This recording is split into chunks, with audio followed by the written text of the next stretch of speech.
டிரைவர்கள், இந்த பதிவு அவங்களுக்காக தான். உங்களுக்கு தெரிஞ்ச டிரைவருக்கு இந்த வீடியோவை ஷேர் பண்ணிருங்க. நம்மள பெரும்பாலானவங்க டிரைவர் தானே அப்படின்னு ரொம்ப அலட்சியமா நினைக்கிறோம். ஆனா அவங்க தான் நம்மளோட நேரத்தை மிச்சப்படுத்தி நம்மளோட கனவுகளை நமக்காக சுமந்துட்டு போறவங்க. காலையில நேரத்திலேயே வீட்டுல இருந்து கிளம்பி தன்னோட பேசஞ்சரை அவங்க சேர வேண்டிய இடத்துல பாதுகாப்பா சரியான நேரத்துல சேர்க்கணும் அப்படின்ற ஒரே எண்ணத்தோட தன்னோட பசியை மறந்து தூக்கத்தோட போராடி அவங்கள சேஃபா டிராப் பண்ணிட்டு நைட் ரொம்ப லேட்டா தான் இவங்க வீட்டுக்கே போவாங்க. பெரும்பாலான டிரைவர்கள் தன்னோட குடும்பத்தோட செலவிடுற நேரம் ரொம்ப ரொம்ப குறைவு அப்படின்னு தான் சொல்லணும்.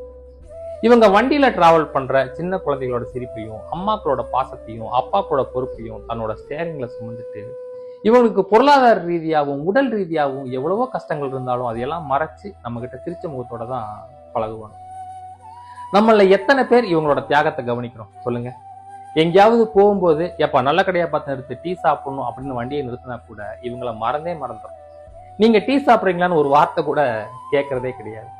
டிரைவர்களோட பெருமை என்ன அப்படின்றது உயிருக்கு போராடி ஆம்புலன்ஸ்ல டிராவல் பண்ணவங்களுக்கும், ஃபயர் சர்வீஸுக்கு போன் பண்ணிட்டு பதட்டத்தோட காத்துட்டு இருந்தவங்களுக்கும், இன்டர்வியூக்கோ மீட்டிங்கோ லேட்டா கிளம்பி சரியான நேரத்தில் அட்டன் பண்ணவங்களுக்கும் மட்டும்தான் தெரியும்.